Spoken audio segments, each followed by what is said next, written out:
adalah titik mana bisa berubah kan? Iya, akhirnya suatu mama gue telepon, terakhir mama gue telepon. Ingat kok baik-baik nak ya. Mama bicara cuma satu kali. Itu perempuan tidak baik buat kamu. Kaget lah gue, marah dong. Manis lah, totoan apa kamu?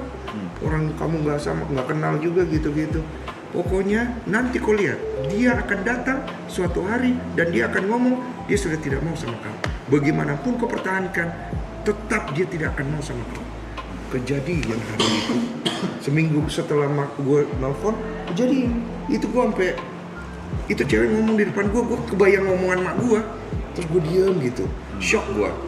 Kondisi nggak stabil kan, mental gue langsung kayak berantakan gitu. Nah disitulah gue mulai ngerasa kacau otak gue. Tiba-tiba ada banyak suara. Gue bilang gue gila. Akhirnya gue pergi keluar dari kosan gue. Tapi sebelum gue pergi, emang gue gila juga tuh. Gue tulis pergi mencari Tuhan di temboknya gede banget. Gue takutnya gue nggak balik, ada petunjuk tuh buat orang. Terus udah gue tidur di jalan supaya lu tahu kan kalau lagi depresinya tinggi, kayak dimanapun kalau bisa bikin lu nyaman walaupun itu nggak elok, lu akan di situ, ya kan? Akhirnya tidur di jalan, akhirnya kenyamukan ya. Gue pergilah, terus mulai gila tuh. Gue pergi masuk masjid, gue mulai nyari Tuhan tuh. Mau ngamuk, marah banget gue dalam hidup gue. Gila, makhlukmu yang paling mencintaimu, tai. Gitu gue sampai ngomong gitu. Maaf ya, ini dulu ya. Ngapain gue beragama? Ngapain gue bertuhan? Manusia yang paling worship you. Ngerti kan maksud gue? Marahnya segitunya gue. Masuklah awal ke masjid. Karena dulu kan masih kecil kan memang gue banyak numpang-numpang, jadi gue banyak belajar agama. Dan gue meyakini di setiap agama Tuhannya sama, Tuhannya satu gitu. Jadi ya mungkin di masjid kali ya gitu kan bahasa gue saat itu. Gue masih ingat lah beberapa hafalan sholat gue. Allahu Akbar. Gitu, ada Tuhan, gue gak ngerasa ada Tuhan. Gue gak nyalain masjidnya, yang gue salahin diri gue. Gue pergi lagi, gue pergi ke rumah teman gue. Gue berharap teman gue bisa ngasih gue petunjuk kali ya. Nggak ada juga, ya ada nambah gue pusing. Dia cerita masalah dia, gue tambah pusing. Pergi ke gereja, gue duduk di bait paling depan. Di gerejanya Gilbert Lumendo. Gue duduk paling depan, air mata gue bercucuran. I don't feel any God. Gue gak ngerasa ada Tuhan sama sekali. Akhirnya stres, tambah stres. Terus gue keinget ada momen dimana gue pengen bawa cewek itu ke gunung. Akhirnya gue ke gunung menenangkan diri. Itulah gue nyampe di Gunung Kerinci. Lewat perjalanan pesawat, gue turun di Jambi 12 jam, gue menuju ke Kerinci. Di sanalah gue kontemplasi lama di sebuah penginapan untuk traveler yang murah meriah, yang tempat tidurnya ada kutu-kutunya ya. Tiap malam gue duduk merenung, gue liatin gunung yang ada depan gue. Otak gue udah kemana-mana. Isinya cuman Tuhan, memang ada Tuhan. Tuhan di mana? Tuhan apa? Semua orang ngomong Tuhan, tapi hidupnya tak bertuhan. Ini gue ngomong apa adanya ya, maaf ya, jangan ada yang tersinggung ya. Gue minta maaf dulu ya. Saat itu semua orang bisa bicara tinggi tentang pengetahuan tentang Tuhan. Hidupnya tidak bertuhan, perbuatannya tidak bertuhan. So what is God? Everybody bilang Tuhan saya benar, ini saya benar, tapi kelakuan hidupnya tidak bertuhan. Saya pendosa, saya datang di hadapanmu Tuhan bukan untuk kasih tahu saya orang benar. Saya pendosa, tapi apakah kau membelaku? Tidak. Wah itu tuh sampai segitu marahnya gue. Tapi orang-orang munafik itu yang bicara tentang Tuhan, tapi hidupnya tidak bertuhan. You bela mereka. So I have to worship you. Itu marahnya gue sampai di situ tuh. Maaf ya. Aman dong. Segitu marahnya gue. Ya paling nggak kalian bisa ngeraba dikit lah marahnya. Wah stresnya tinggi akhirnya ya ini udah ngomongnya udah begitu kan udah ngaco. Udahlah. Ada satu momen karena udah stres udah mulai ada suara-suara ngobrol sendiri nih bro. Lucu banget, aneh banget tuh. Kayak ada suara kecil gitu. Tiba-tiba suara itu nyuruh gue naik ke gunung. Terus gue jawab lagi, buat apa? Tolol. Ya daripada ngapa-ngapain, kan kamu cari Tuhan. Emang di gunung itu ada Tuhan? Ada. Aneh banget bro. Ada. Lu kondisi kayak begitu lu naik gak? Lu nggak ngapa-ngapain nih? Naik lah. Naik, sama gue naik dengan polos. Dengan tolol, nggak bawa perlengkapan banyak, air cuma botol habis lah tengah jalan. Naiknya jam 3 pagi, jam 12 udah kelingan, udah habis airnya.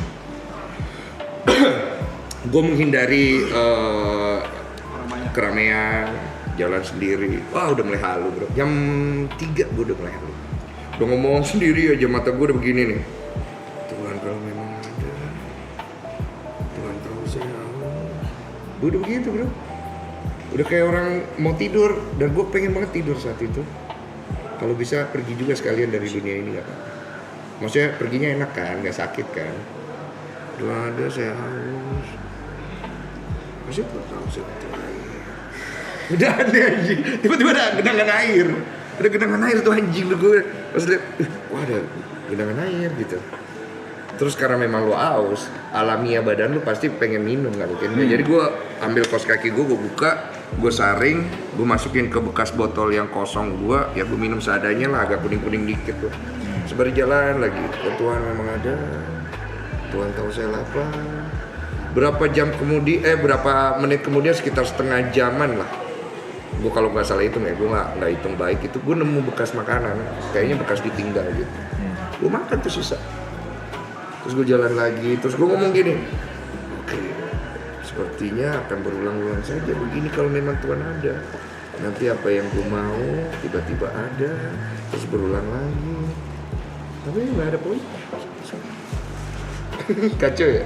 Terus akhirnya tiba-tiba badan gue dingin, terus gue ngedrop, terus gue tiduran gini loh, kayak di lantai gini, kayak gue gini gitu loh. Kayak gitu di tanah, kayak tanah liat gitu ya, kalau gunung ya dingin kan. Terus tiba-tiba air mata gue jatuh gitu. Terus gue ngomong di gini, berbisik pada bumi tapi didengarkan. Udah itu gue hilang. Adalah gue di satu kayak dimensi menurut gue tuh mimpi. Di situ gue mengalami perjalanan yang gue nggak bisa cerita panjang banget itu gue merasanya. Tapi setelah itu beberapa jam kemudian gue dibangunin sama orang yang nemuin gue tuh sekelompok orang, terus mereka foto-foto lagi ada di Google, mereka ngepost gara-gara pernah dengar cerita ini. Baju gue ternyata udah robek-robek. Apa gue jatuh kali ya? Nggak tahu juga ya. Udah lah, abis itu gue turun. Nah ini magicnya, gue ngerasa yang tadi mimpi. Ya dong, kan lu tidur ya berarti ya. Begitu gue turun di bawah, tiba-tiba sampai di kaki gunung, kan udah ada orang nyariin kan, karena kan gue ada kontekan sama satu orang di sana, namanya Yuda Kerinci. Tiba-tiba ada suara nyuruh gue ngeliat ke atas, terus gue ngeliat gini, tiba-tiba ada kayak energi, gue nggak kelihatan ya, masuk ke sini terus muter, terus gue gini, gitu loh, kayak sesak langsung kayak keangkat gitu. Terus air mata gue jatuh sendiri, terus tiba-tiba bunyi, berjalanlah lurus pada kebenaranku maka engkau akan melihat semua. Udah begitu endingnya terakhir. Berarti aku perjalanan spiritual. Iya, nah di situ kenapa gue pelan-pelan mulai berubah. Jadi tiap orang kan punya fase berubahnya masing-masing ya. Di situ gue mendapat banyak sekali wisdom. Gue ngelihat bahwa apapun yang gue lakukan di dunia itu pasti akan banyak orang yang merasa bahwa gue nggak setuju. Ada juga yang percaya setuju. Tapi setelah kejadian itu kan gue perdalam ya lebih jauh. Kan gue baca kitabnya tuh, Alkitab sama Al-Quran gue baca semua. Karena gue pengen cari Tuhan. Gue bukan mau cari agama lagi, gue mau cari Tuhan. Karena menurut gue Tuhan itu besar kan. Yes. Melebihi apapun kan. Jadi gue mau cari Tuhan. Gue perdalam sampai akhirnya gue menemukan. Gue nggak berani cerita di sini. Gue menemukan bahwa ternyata selama ini Pengenalan kita dangkal banget ya, gitu. Harusnya kayak gitu. Kita ingin membuat Tuhan seperti apa yang kita pikirkan. Itu dangkal banget menurut gua. Which is God is beyond, is huge.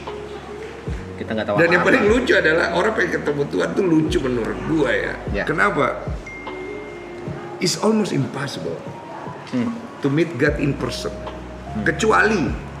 Kecuali ada firman-Nya. Ngerti kan? Karena Tuhan itu representasi dari Tuhan itu firman Tuhan. Firman Allah kan, firman-Nya. Kalau gimana cara ketemunya? Nggak bisa. Kira nih. Kok jadi terlalu ini ya? Spiritual ya? Oke, kita ganti ya. Tapi yang bikin seru adalah kan nggak gampang seseorang berubah dari kebiasaan buruknya menjadi yang sekarang, dan apalagi kita tahu Kodensu sekarang bisa menjadi salah satu orang besar di dunia industri Indonesia lah. Menurut orang. Ya Menurut dari gua sudut pandang banyak tetap orang. melihat gua dari kacamata Tuhan, gua kecil. Ya pasti. Nah, dan itu kan nggak gampang gitu loh. Karena Kodensu kan banyak dark era dulu. Terus tiba-tiba bisa jadi, kalau nggak tiba-tiba ya, perjalanannya sekarang kayak berputar balik gitu. Apa yang ngebuat ternyata ya jawabannya perjalanan spiritual. Iya. Itu amat sangat seru, amat sangat menarik gitu. Kayak kita laki-laki demen deh obrolan-obrolan tengah malam kayak begitu ya.